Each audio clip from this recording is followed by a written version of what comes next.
Bonjour à tous, c'est Deva et aujourd'hui on va parler du mauvais œil. Le mauvais œil, ou occhio en corse, ou encore malocchio ou mazzulata en italien, mais il existe de nombreuses autres appellations, c'est une manifestation en fait avec une influence néfaste qui provient d'un regard humain. Donc en fait l'œil, c'est un outil de propagation d'une sorte de fluide énergétique avec des effets bien sûr néfastes pour celui qui le subit. Et très souvent c'est dû à soit de la jalousie, soit une grosse envie.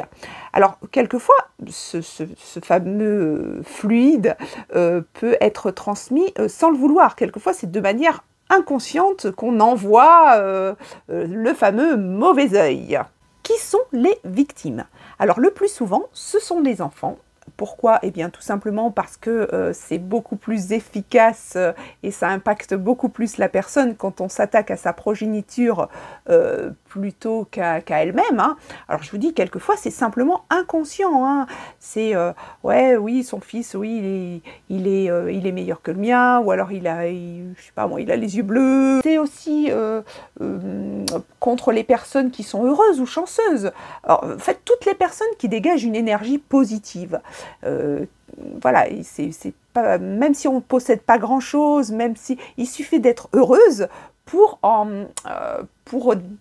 provoquer en fait des jalousies ou des envies. Quels sont les moyens de protection contre le mauvais œil?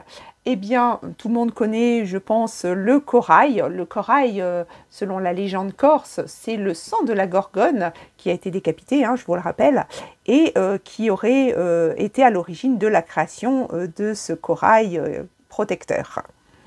Mais vous avez également l'œuf de l'Ascension qu'on pose sur une fenêtre. Alors, il faut un œuf qui a été pondu le jour de l'Ascension. Et on dit que le fait de le mettre sur sa fenêtre, alors non seulement c'est un œuf qui ne pourrit jamais, mais en plus ça protège toute l'année jusqu'à l'année suivante, hein, bien sûr. Il y a une plante aussi qu'on peut faire pousser chez soi qui s'appelle l'asfolède. Alors c'est une plante qu'on retrouve mais vraiment très souvent autour des tombeaux, enfin voilà, dans les cimetières.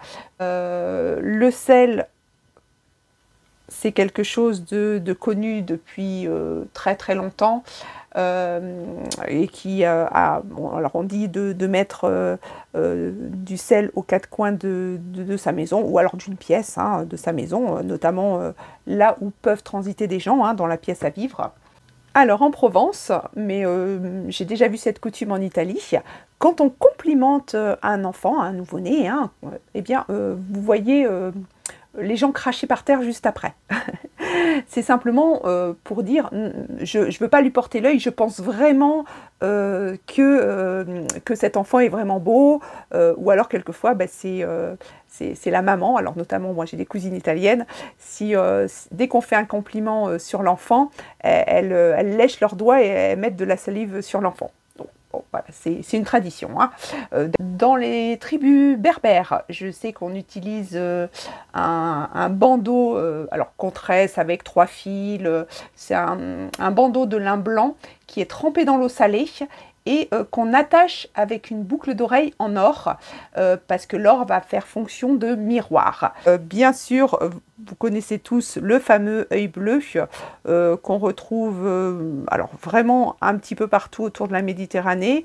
Là, ça mériterait presque une vidéo à part sur cet œil, parce qu'il y a vraiment énormément de légendes dans pas mal de cultures. Et bien sûr, vous avez tout ce qui peut être pentacle de protection, médailles en tout genre, bien sûr, des croix, des petites statuettes, des petites, peu importe tout ce qui est amulette, mais alors ça, c'est énorme tout ce qu'il peut y avoir. Hein. Bien sûr, je ne pouvais pas faire cette vidéo sans vous parler des pierres de protection. Donc, vous avez entre autres la catochite, alors ça, on en trouve en Corse. la pierre d'aigle, qu'on appelle aussi aétite, la magnétite, l'œil de tigre, le fameux œil de Sainte-Lucie, bien sûr le spinel, l'obsidienne, l'agate du Botswana. Il y en a quelques-unes, hein. Maintenant, comment savoir si vous avez le mauvais œil? Alors, je vous ai concocté 3 petites recettes. Enfin, j'ai trouvé 3 recettes, hein, c'est pas les miennes, c'est pas moi qui les ai inventées. La première, ça se passe avec un bol avec de l'eau et un épi de blé. Donc, on égrène le blé, on prend les petites graines, on les jette dans l'eau. Et normalement, avec les bulles qui remontent à la surface, vous devriez voir l'initiale de la personne qui vous en veut. Deuxième recette, qui à mon sens est beaucoup plus pratique et plus visuelle, c'est vous prenez une assiette creuse, de préférence blanche, en tout cas, mais pas de motif dans l'assiette. Vous mettez de l'eau dedans avec un tout petit peu de gros sel. Alors moi je fais mon signe de croix dessus parce que je suis croyante, mais si vous n'êtes pas croyant, ne le faites pas, hein. Vous passez cette étape. Vous allez prendre de l'huile. Alors c'est de l'huile d'olive, ça marche très bien. Moi je prends de l'huile bénite, mais peu importe, vous pouvez prendre de l'huile d'olive, hein. Vous allez tremper votre doigt dedans et vous allez laisser tomber une goutte, puis une deuxième goutte, puis une troisième goutte, de façon à ce que ça fasse un triangle. Et là, vous allez voir, si les 3 gouttes restent intactes et ne bougent pas, pas de problème, c'est la faute à pas de chance. En ce moment, les astres ne sont pas avec vous, et puis voilà, il n'y a pas de mauvais œil sur vous.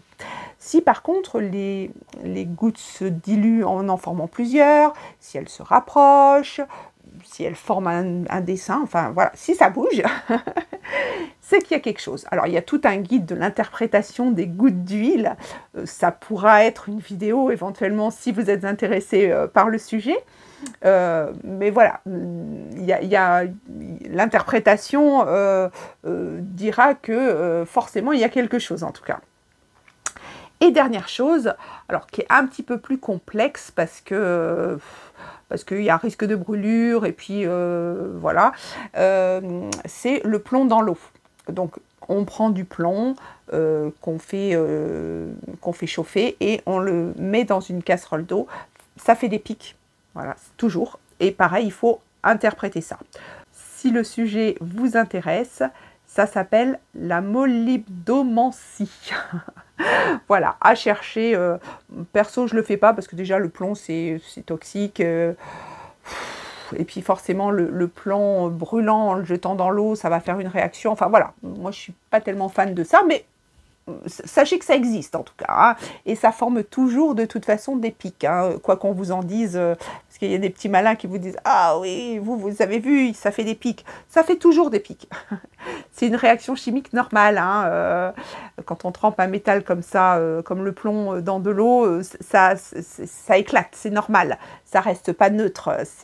Donc, faut arrêter de croire aussi des pseudo-charlatans qui vous feraient croire absolument qu'il n'y a qu'à vous que ça arrive, hein. C'est juste, il faut interpréter le plomb éclaté dans l'eau. Si vous êtes intéressé par d'autres vidéos comme celle-ci, c'est-à-dire par exemple, je sais pas moi, comment combattre le mauvais œil, comment s'en débarrasser, d'autres trucs un petit peu magiques, simples, hein. Eh bien, faites-le moi savoir en commentaire. Et sur ce, je vous dis au revoir et à la semaine prochaine.